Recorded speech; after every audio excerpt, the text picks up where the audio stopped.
Okay, some strengthening today for our core, working from a beginner level, but please catch up with the intermediate and the advanced as you start to feel more comfortable. Just a quick recap of our abs. If you've heard me talking about our core muscles before, you will know that the six-pack, the rectus abdominis, isn't just the only one in play. We have got all the way down from these hip flexors, glutes, our back muscles, so the muscles that run down our spine. We've also then got our external obliques running down the side, our transverse abdominis underneath the belly button. We've got so many things in play, as well as deep down as our pelvic floor. So it is so important that we target all different areas. So even in something like a bridge that we'll be doing today, we'll be strengthening the glutes, the front of our core, but also the erector spine muscles, so the muscles that run down our spine. So there's so many things that are important to keep us nice and steady and strong in our core. And just another thing, because you know I love talking about all things yoga and education, the core is amazing, not just for the posture, but for any pain reduction, especially in our knees, our shoulders. Our breathing becomes a lot better because we've got muscles that can actually support those deep breaths, and also our digestion, because everything around here is keeping it contained. It's not just flopping out. So there's so many different things. And I think confidence is probably a big thing as well. Okay, so let's get started.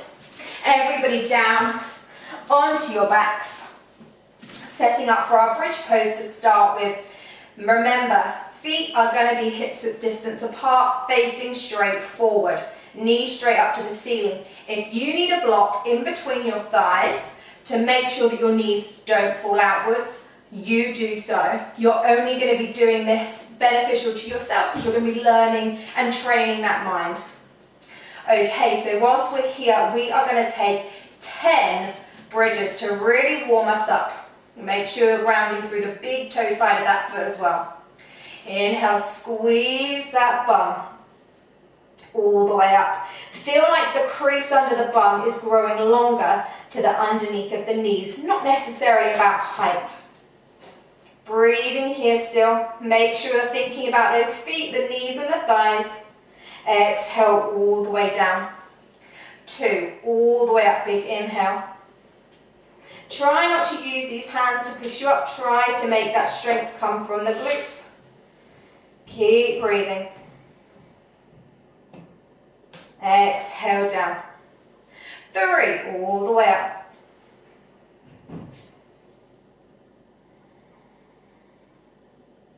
Think about the length, shortening between the crease of the bum and the knees.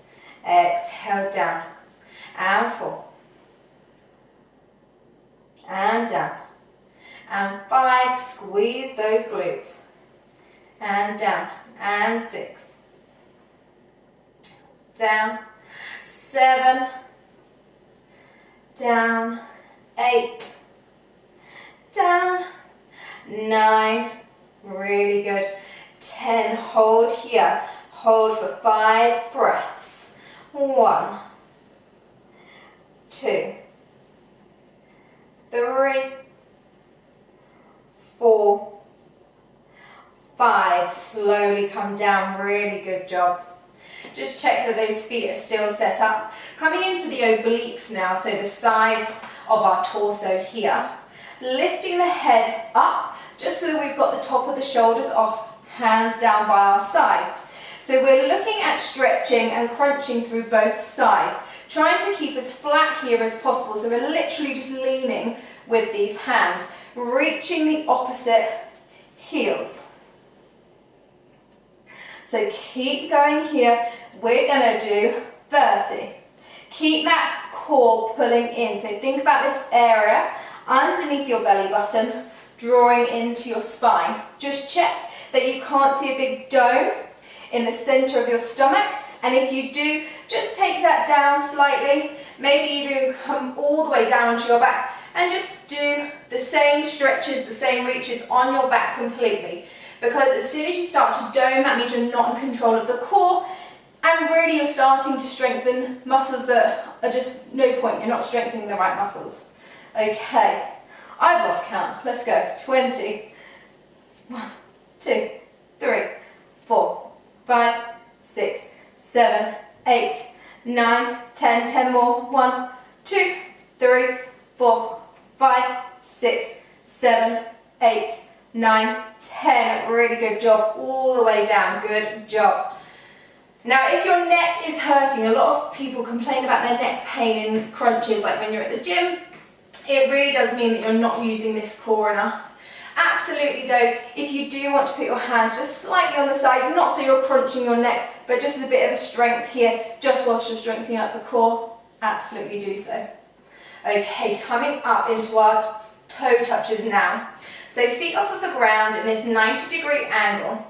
Now, everybody's going to have a slight bend in their lower back. That's just our natural bend of our back, our natural curve. But if you do start to feel like these ribs here are sticking up to the sky and your back is even more arched, that is when you do need to try and think about the pelvis tucking, just so you get the least amount of curve possible. Knees straight up from hips, feet straight away from the knees, 90 degrees. Now, if you want to stay here, absolutely do so. If you want to level it up, you can take your hands to the sides and lift the shoulders off. So you assess. We're going to do 30 of these again. So we're touching the toe down to the ground. Slowly and controlled, making sure you've got the whole of that core engaged. So you may want to stop, take a break and come back into it, feeling refreshed. Maybe you do half with the shoulders down and the other half with the shoulders up. I like to put my hand on the area that I'm working. It just sends a really clear signal to my brain. Really good work, everyone.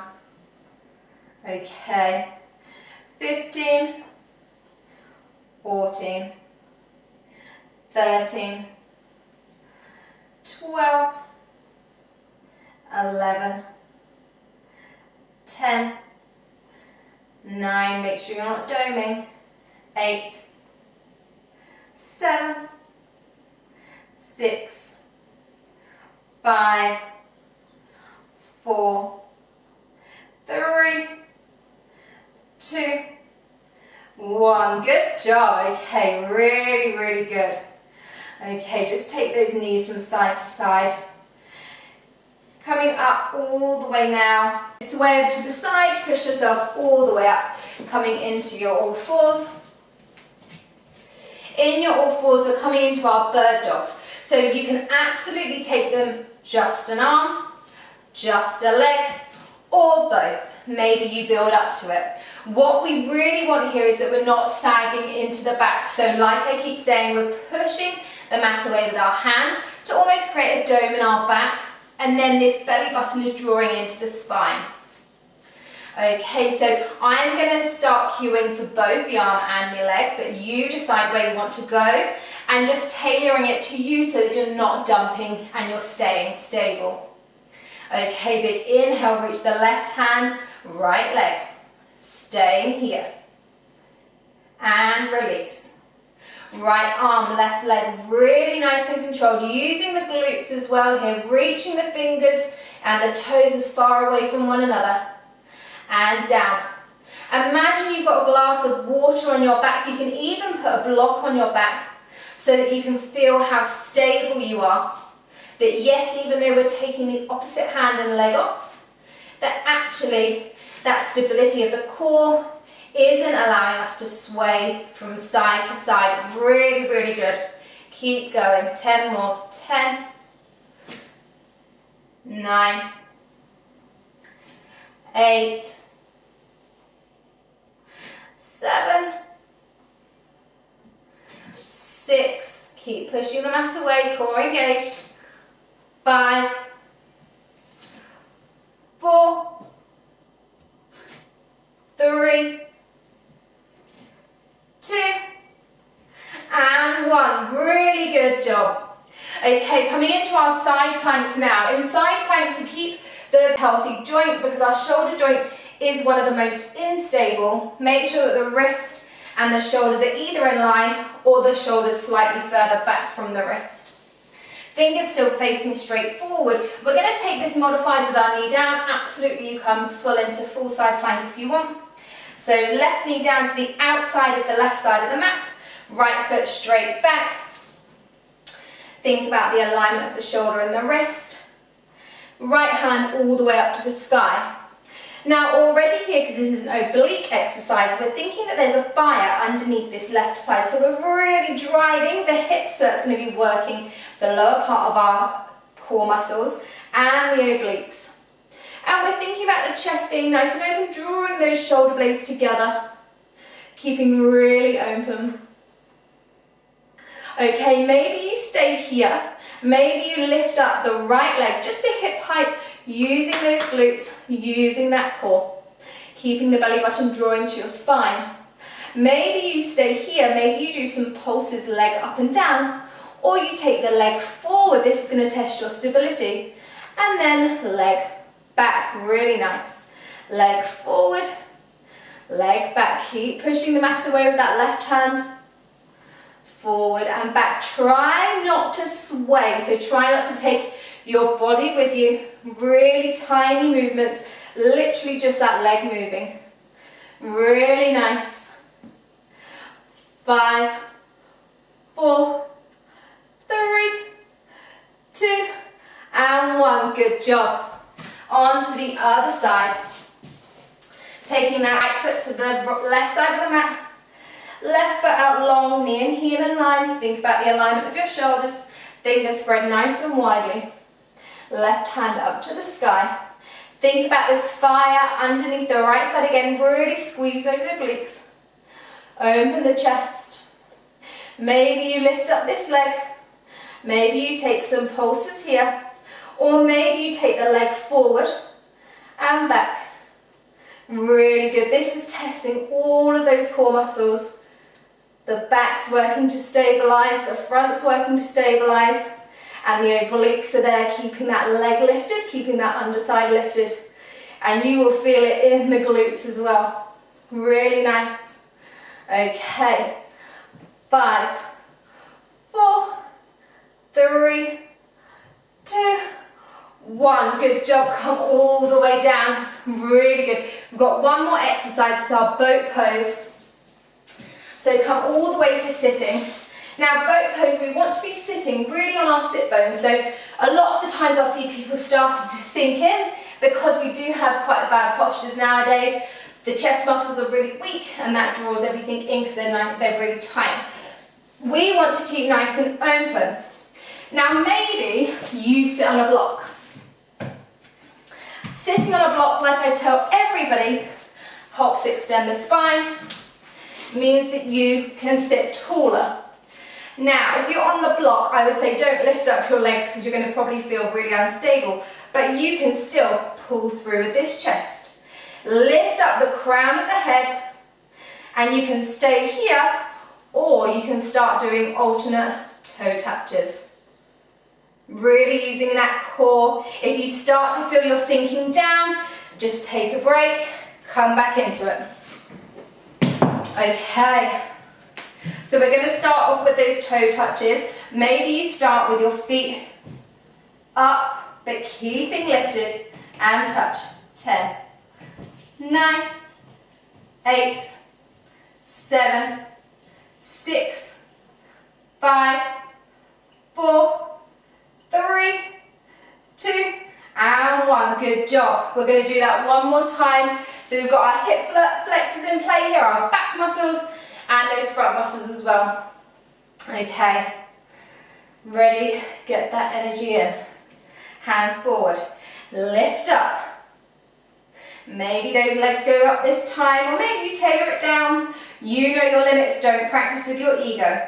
Okay, toe touches. 10, 9, 8, 7, 6, 5, 4, 3, 2, and 1. Good job. Okay. Come to your just a comfortable seated position, maybe on a block again. Just stretching out some nice seated cat-cows, hand onto your knees. Inhale, pull the chest through, gaze up. Exhale, drag back. Holding onto the knees, curving through that spine, tucking the chin to the chest. Inhale all the way back up again. And exhale, cat. Really nice. Inhale up. And exhale, cat. Really good. Take any other stretches you need. Good job. When you feel comfortable in this and you think, hey, I'm going to give it a challenge, go on to the intermediate and then move on to the advanced. And then in the level 2/3 classes, don't drop the blocks. It's such a fun one to test everything that we have been working on. Let me know how it goes.